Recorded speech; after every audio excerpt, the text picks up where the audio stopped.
नमस्कार. मी पूर्वी पाटील घेऊन आले वेगळे रंग आयुष्याचे या कथा मालिकेचा पुढचा भाग. कथा आवडत असल्यास सबस्क्राईब करायला विसरू नका. वेगळे रंग आयुष्याचे भाग 67. त्याच पहाटे शर्वचा मोबाईल व्हायब्रेट झाला. त्या आवाजाने त्याला जाग आली. अमू त्याच्या कुशीत शांत झोपली होती. अमूला जाग येणं तर शक्यच नव्हतं. त्याने तिला हळूच बाजूला केलं आणि कॉल रिसीव्ह केला. हॅलो, त्याने आडसवलेल्या आवाजात म्हटलं. Hello, good morning sir. Ronnie म्हणाला. गुड मॉर्निंग रॉनी, क्या अपडेट है? इतनी जल्दी कॉल किया है, मतलब कुछ खास ही होगा. शर्व म्हणाला. यस सर, दिल्ली से न्यूज़ मिली है, इमरजेंसी है. रॉनी म्हणाला. ओके, मैं आता हूँ थोड़ी देर में. सबको इन्फॉर्म करो. शार्प सुबह 8 बजे मीटिंग शुरू होगी. सब चाहिए मुझे, लोकल पुलिस और स्टेट साइबर टीम. समझ गए? शर्व म्हणाला. Yes sir. रॉनीने कॉल कट केला. शर्व त्याचा आवरून आला. अमू अजून झोपलीच होती. अमेया, उठ, ऑफिसला जावं लागेल, उठ लवकर. शर्व तिला जागा करत म्हणाला. मी सुट्टी घेणार आहे आज, तुम्ही जा. अमू डोळे बंद करूनच म्हणाली. सुट्टी कशासाठी? शर्वने विचारलं. झोपण्यासाठी, अमू म्हणाली. झोपण्यासाठी कोण सुट्टी घेतं? चल उठ, इम्पॉर्टंट काम आहे, 8 वाजता मीटिंग आहे. शर्व म्हणाला. वेळ आहे अजून तर 6 पण नाही वाजलेत. अमू. ओके, मी आताच जातोय, तू वेळेवर ये, लेट करू नकोस. सकाळच्या 8 वाजता मीटिंग आहे, लक्षात ठेवशील, नाहीतर रात्रीच्या 8 वाजता येशील. शर्व म्हणाला. शटअप शर्व, जा तुम्ही, येईल मी वेळेवर, झोपू द्या. अमू म्हणाली. Okay, bye. शर्व अमूच्या कपाळावर किस करत म्हणाला. बाय, अमूही म्हणाली. शर्व निघून गेल्यावर अमू परत झोपून राहिली. काही वेळाने शुभ्रा रूममध्ये आली. अमू, उठ पिल्लू, 7 वाजलेत. गावाकडची सर्व लोक पण आलीत. ते फ्रेश होत आहे, तोपर्यंत पण तू पण आवरून घे. अजून माधुरी काकू तर माहितीच आहे तुला किती बोलतात, आणि त्यात जर तुला कोणी या रूममध्ये बघितलं तर प्रॉब्लेम होईल. शुभ्रा. उठते गदी, आशू उठला? अमूने विचारलं. नाही, तो पण त्याच्या मासीसारखाच आळशी आहे. चल उठ ग, तुझा मोबाईल बघ, सारखा ब्लिंक होतोय. चल मी जाते, तू आवरून ये. शुभ्रा असं बोलून निघून गेली. शुभ्रा गेल्यावर अमूने मोबाईल बघितला. खूप सारे मेसेज आणि कॉल पण होते, पण मोबाईल सायलेंट असल्याने तिला कळलंच नव्हतं. तोच पुन्हा कॉल आला. हॅलो, अमू म्हणाली. अरे कहाँ हो यार, जिंदा हो या नहीं? डेविड म्हणाला. अभी तक तो जिंदा हूँ और अच्छी खासी हूँ. सो रही थी मैं और सायलेंट था मोबाईल. बोलो क्या हुआ? अमू म्हणाली. डेविडच्या हातून मोबाईल हिसकावून घेत मुस्कान ओरडली. तू इतक्या नॉर्मल टोनमध्ये कशी बोलू शकते? आम्ही वेडे झालो आहे केव्हाचे तुला कॉल करून करून, आणि तू आरामात सांगते झोपली होती म्हणून. मुस्कान चिडून म्हणाली. हो, आता झोपलेच होते तर. सोड, काय झालं? अमूने विचारलं. अमू, तुला खरंच माहिती नाही आहे? अगं, आता काही वेळाने इम्पॉर्टंट मीटिंग आहे. शर्व सरांनी सर्वांना कंपल्सरी वेळेवर यायला सांगितलं आहे. सर्वांना मेसेज आलेत केव्हाचे, तुला माहिती नाही? मुस्कानने विचारलं. हो, ते गेलेत तेव्हा सांगितलं होतं मला. अमू डोकं खाजवत म्हणाली. तरीही तू झोपा काढत बसली आहे? अगं घड्याळ बघ जरा, किती वाजलेत ते. मुस्कान म्हणाली. वेळ आहे ना गदी अजून, आताशी 7:15 झालेत. ओ गॉड, 7:15 झालेत. आता मला लेट होणार. मी केव्हा आवरणार आणि केव्हा पोचणार? अमू म्हणाली. अगं बाई, तेच म्हणते मी. मुस्कान म्हणाली, काय दी, आवरू दे मला. तू अशी बोलत बसली तर मला लेट होईल. ठेवते मी, अमू म्हणाली. हो शहाणी, माझ्यामुळे लेट होत आहे तुला. येस तू आता. आणि हो, 8 वाजलेत की आम्ही सर्व मीटिंग रूममध्ये निघून जाऊ. तुझी वाट बघणार नाही आहे, मुस्कान म्हणाली. आता असं करणार का माझ्यासोबत? जा, मी लहान आहे, त्याचा फायदा उचलता तुम्ही. मी नाही बोलणार, अमू तोंड वाकडं करून म्हणाली. लहान असल्याचा फायदा तू उचलते नेहमी.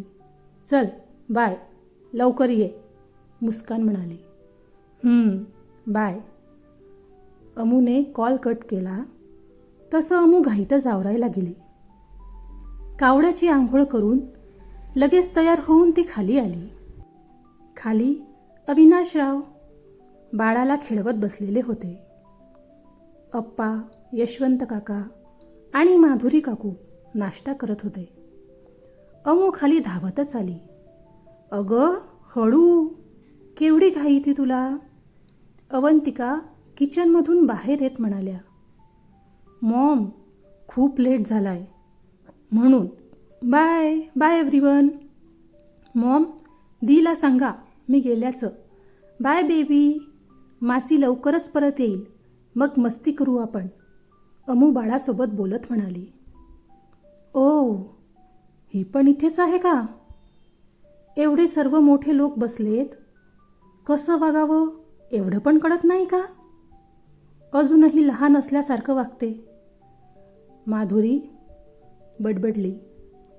लक्ष आहे माझं काकी तुमच्याकडे, पण आता मला खूप घाई आहे, आल्यावर बोलते.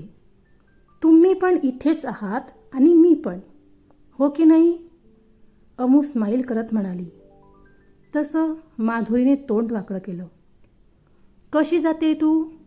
थांब, मी ड्रायव्हरला सांगतो तुला सोडायला, अविनाशराव अमूला म्हणालेत. नाही ह डॅड, मी जाते आहे, बाय. अमू बुलेटची चावी दाखवत बाहेर पडाली. अमू शर्वची बुलेट घेऊन गेली. त्यानंतर अंजू, प्राची, वैभव वगैरे सर्व हॉलमध्ये आले. ते सर्व नाश्ता करायला बसलेत. तोच कुणाल, यशवंतरावांचा लहान मुलगा, वतच आत आला. मोठी काकी, आता बाहेर कोण गेलं? कुणाल म्हणाला. का रे, काय झालं? अवंतिकाच्या ऐवजी वैभव म्हणाला. अरे दादा, कोणीतरी शर्व भाईची बुलेट बाहेर घेऊन गेलं. भाई तर नव्हताच तो, कुणाल म्हणाला. अरे, अमूने नेली बाईक, अवंतिकाने उत्तर दिलं.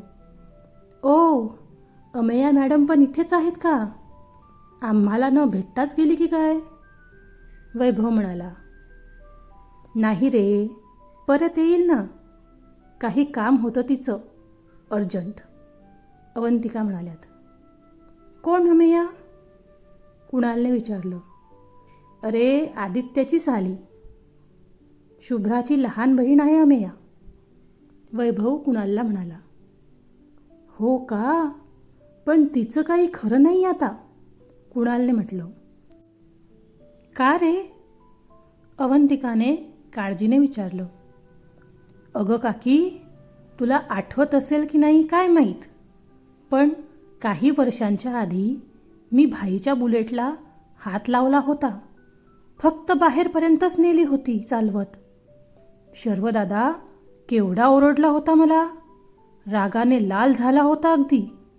फक्त मला मारायचं तेवढं राहिलं होतं. मी तर तेव्हा लहान होतो आणि त्याचा भाऊ पण, तरीही एवढं रागवला होता. मग आता या मुलीला किती रागवेल तो? भयानक आहे त्याचा राग. हे बघ, मला तर आठवूनच घाम आला, कुणाल सांगत होता. अरे, अमूला काही नाही बोलणार तो, तिचा हक्क आहे या घरावर आणि इथल्या सर्व गोष्टींवर, अवंतिका बोलून गेल्या. मग माझा नाही आहे का? कुणाल नाराजीच्या सुरात म्हणाला. अरे, काकींना तसं म्हणायचं नाहीये कुणाल. तुझा पण हक्क आहेच की या घरावर, पण शर्वच्या पर्सनल गोष्टींवर नाही. वैभव कुणालला समजावत म्हणाला. म्हणजे मला कळलं नाही. शर्व भाईच्या पर्सनल गोष्टींचा आणि तिचा काय संबंध? कुणाल हळूच वैभवला म्हणाला. कळेल तुला हळूहळू. अजून भेटला नाही आहे ना तू तिला? वैभवने म्हटलं. चला नाश्ता करून घ्या, नंतर गप्पा करा, अवंतिका विषय मोडत म्हणाल्या. इकडे अमू वाऱ्याच्या वेगाने ऑफिसला आली. तरीही मॅडमला 5 मिनिट लेट झालाच. सर्वजण मीटिंग रूममध्ये हजर होते. सब आ गए ना? शर्वने विचारलं. हाँ सर, बस मिस सोनल और मिस अमेया नहीं है. वैसे मिस सोनल का यहाँ का काम खत्म हो चुका है, बाकी मिस अमेया का पता नहीं. रॉनी म्हणाला. मिस्टर विशाल, क्या आप बता सकते हैं आपकी टीम मेंबर अभी तक मीटिंग में क्यों नहीं है? क्या आपने उन्हें इन्फॉर्म नहीं किया था? शर्व विशालला म्हणाला. सॉरी कॅप्टन, वो बस आती ही होगी, विशालने म्हटलं. छोड़ो, मीटिंग स्टार्ट करते हैं, शर्व सुस्कारा सोडत म्हणाला. सॉरी सर, लेकिन हम सिर्फ 5 मिनट वेट नहीं कर सकते. She is important part of our team, Vishal ने म्हटलं. मिस्टर विशाल, हम आर्मी वाले टाइम के पंक्चुअल होते हैं. हमारा एक एक मिनट कीमती होता है, और जब आप आर्मी के साथ काम कर रहे हो तो हमारे रूल फॉलो करना आपकी जिम्मेदारी है, शर्व त्याच्या दमदार आवाजात म्हणाला. एस सर, विशाल मान खाली घालून म्हणाला. शर्वने मीटिंग स्टार्ट केली. हमारे इंटेलिजेंस से एक पक्की खबर आई है. मुंबई में कुछ आतंकियों का ग्रुप एक्टिव हो चुका है. बहुत जल्द वो कुछ बड़ा करने वाले हैं. उन लोगों को कुछ करने से पहले हमें उनको पकड़ना है. इसमें एसीपी अभय आपको हमारी हेल्प करनी होगी. यहाँ के लोकल एरियाज़ में आप काफ़ी अच्छा कर सकते हैं, शर्व सर्वांशी बोलत होता. हाँ, हमारा डिपार्टमेंट आपके हेल्प के लिए हमेशा हाजिर होगा. वैसे कौन से एरिया की खबर है? अभयने विचारलं. रॉनी, प्लीज एक्सप्लेन, शर्व त्याच्या जूनियर ऑफिसरला म्हणाला. यस सर, हमें मिले खबर के अनुसार मुंबई के कुछ इलाकों में बहुत बड़ा ब्लास्ट होने की तैयारी हो रही है. इसमें काफ़ी जान माल का नुकसान होगा, और ये इतने ज़्यादा पैमाने पर होगा, उससे हमारे देश की अर्थव्यवस्था पर बुरा परिणाम होगा. देश की कमज़ोर अंदरूनी सुरक्षा की खबर पूरे वर्ल्ड में फैलेगी, और उस वजह से काफ़ी नुकसान होने की संभावना है, रॉनी सांगत होता. यस, और हम सब पर अब ये जिम्मेदारी है कि हम इन आतंकवादियों को रोककर होने वाले हमले पहले से ही रोक सके. क्या आप सब इस काम में अपना बेस्ट देकर देश की सुरक्षा करेंगे? शर्व मोठ्या आवाजात म्हणाला. एस सर, सर्वांनी तशाच मोठ्या आवाजात त्याला आन्सर दिलं. ओके, तो ये आतंकी होने की खबर मिली है, वो जगह है अप्सरा टॉकीज एरिया, शर्व म्हणाला. पुढे कोणी काही बोलणार तोच अमू धावतच आली. Hello, good morning everyone. Sorry, थोड़ा लेट हो गई मैं. मीटिंग स्टार्ट हो गई. अमू तिच्या चेअरवर बसत म्हणाली. स्टँड अप, शर्व ओरडला. शर्वचा रागीट आवाज ऐकून अमू पटकन उभी राहिली. बाकी सर्व पण घाबरून शर्वकडे बघत होते. तिथे असणाऱ्या सर्वांना शर्वचा राग माहिती होता. त्याला रूल्स तोडलेले बिलकुल खपत नसत, आणि अमेया मात्र नेहमी तेच करायची. मिस समैया, आपको क्या पता नहीं था कि आज की मीटिंग कितनी इम्पोर्टेंट है? क्या आपको पहले इन्फॉर्म नहीं किया गया था? शर्व रागातच अमूला म्हणाला. हां, किया था. अमू मान हलवत म्हणाली. फिर भी आप लेट आ रही हो. ये कोई कॉर्पोरेट मीटिंग है या फिर कॉलेज की क्लास नहीं है जो आप सॉरी बोलकर अंदर चली आ गई? आपके लिए पता नहीं, लेकिन हमारे लिए देश के लोगों की जान बचानी सबसे ज़्यादा इम्पॉर्टंट है. शर्व रागात म्हणाला. I am sorry. अमू मान खाली घालून म्हणाली. बस सॉरी बोल दिया और हो गया. ज़रा भी सीरियसनेस नहीं है आप में. होगी भी कैसे? पीसी या फिर लैपटॉप के सामने बैठकर आराम से काम करना अलग और साक्षात शत्रु का सामना करना अलग. हम लोग अपनी जान हथेली पर रखकर और सर पर कफन बांधकर अपना काम करते हैं. मिस समैया, आपको थोड़ी भी सीरियसनेस नहीं है क्या? शर्व म्हणाला. कॅप्टन शर्व, रिलॅक्स. शर्वचा वाढलेला आवाज बघून अभय म्हणाला. प्लीज, कोई मेरे काम में दखल दे ये मुझे पसंद नहीं. शर्व अभयच्या बोलण्यावर म्हणाला. अमू खाली मान घालून अजून पण उभीच होती. पूर्ण रूममध्ये शांतता पसरली होती. काही वेळात शर्व थोडा शांत झाला. ओके, तो आगे डिस्कस करें. एसीपी अभय, आप हमें अप्सरा टॉकीज एरिया के बारे में डिटेल में जानकारी दे सकते हैं क्या? शर्व अभयला म्हणाला. Yes captain. Apsara talkies area Mumbai का एक इम्पॉर्टेंट एरिया है. इस एरिया में सब जाति धर्म के लोग एक साथ खुशी खुशी रहते हैं. इस एरिया की खास बात यह है कि यहाँ पर जो पुलिस चौकी है वहाँ पर कोई भी कंप्लेंट लिखाने नहीं आता. अभय म्हणाला. ऐसा क्यों? वहाँ का क्राइम रेट कितना है? शर्व ने आश्चर्याने विचारलं. क्राइम रेट तो बहुत है, लेकिन वहाँ के लोगों को जब भी प्रॉब्लम होती है तब वो सब ईश्वर भाई के पास जाते हैं. ईश्वर भाई की बात वहाँ कोई नहीं टालता.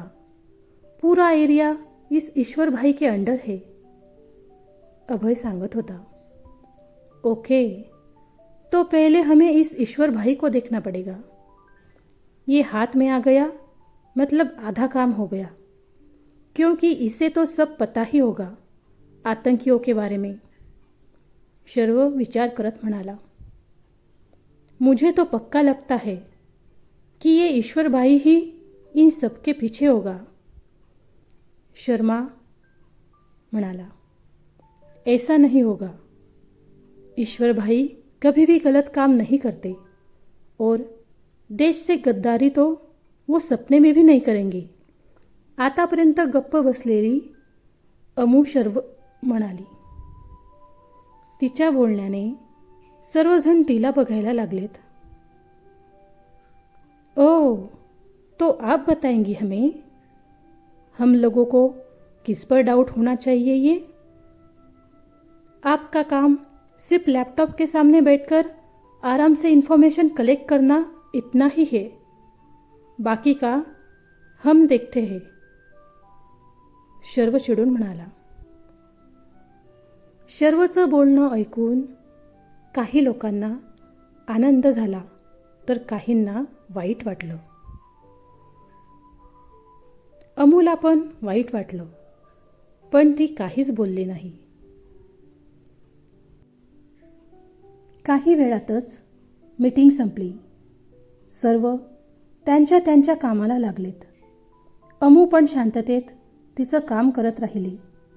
काही वेळाने काम संपलं तसं अमू घरी जायला निघणार तो शर्वने तिला केबिनमध्ये बोलावलं. May I come in sir? Amu म्हणाली. Yes please. शर्व. काही काम होतं का माझ्याकडे? अमू अतिशय फॉर्मल बोलत होती. हो, म्हणजे आजचं काम कंप्लीट झालं की नाही तेच विचारायचं होतं.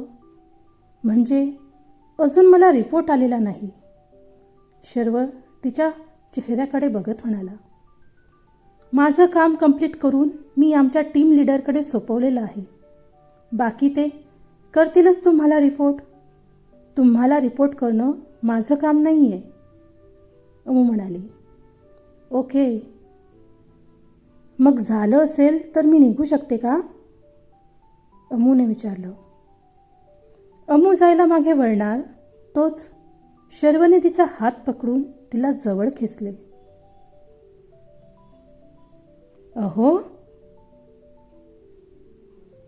रागवली माझ्यावर? शर्व तिच्या चेहऱ्यावर येणाऱ्या केसांचा बटा कानामागे करत म्हणाला. नाही, मी का रागवणार?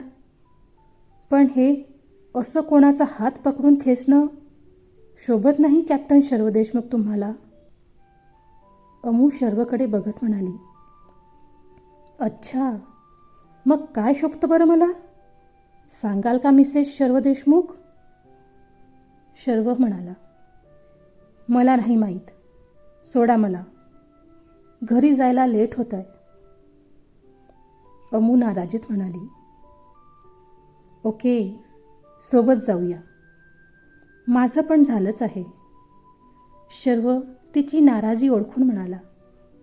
नाही, माझ्याकडे माझ्या नवऱ्याची बुलेट आहे, म्हणून मला गरज नाही तुमच्यासोबत येण्याची. अमूने म्हटलं. ओ, मग मी तर येऊ शकतो ना तुमच्यासोबत, प्लीज? शर्व प्रेमाने म्हणाला. ठीक आहे, पण लवकर. मला कोणाची वाट बघायला आवडत नाही. अमूने म्हटलं. हो का? तुम्ही फक्त दुसऱ्याला वाट बघायला लावत जा, शर्व म्हणाला. हो, या लवकर बाहेर, अमूही म्हणाली. काही वेळातच अमू आणि शर्व घरी यायला निघाले. अहो, अमू बाईकला जोरात ब्रेक लावत ओरडली. काय झालं? शर्व घाबरून म्हणाला. ते घरी सर्व आहेत ना, आपल्याला सोबत बघतील ना, अमू म्हणाली. शर्वने डोक्याला हात लावत म्हटलं. यासाठी एवढं ओरडायची काय गरज होती? किती घाबरलो मी, असं काय झालं म्हणून? शर्व चिडून म्हणाला. अहो, काय झालं काय? आपण सोबत नाही जाऊ शकत घरी. तुम्ही इथेच खाली उतरून जा बरं, अमूने म्हटलं. वेडी झालीस का? असं रस्त्यात काय उतरवते मला? मी सांगेल घरी माझी कार खराब झाली म्हणून लिफ्ट घेतली तुझ्याकडून. आणि असंही सर्वांना कळलं तर बरंच होईल ना आपल्या रिलेशनबद्दल, शर्व म्हणाला. नाही बिलकुल नको, अमू म्हणाली. बरं, नाही करणार. आता तर चलतेस. अमू बाईक करत हुंकारली. काही वेळातच ते दोघे घरी आलेत. आत येऊन पाहतात तर सर्व देशमुख निवासमधील लोक हॉलमध्ये गप्पा करत बसले होते. त्यांच्यासोबत एक गेस्ट पण होती. शर्व अमूच्या मागे आत आला तसं ती गेस्ट धावतच आली आणि सरळ शर्वच्या गळ्यात पडली. शर्वने तिला पटकन बाजूला केलं.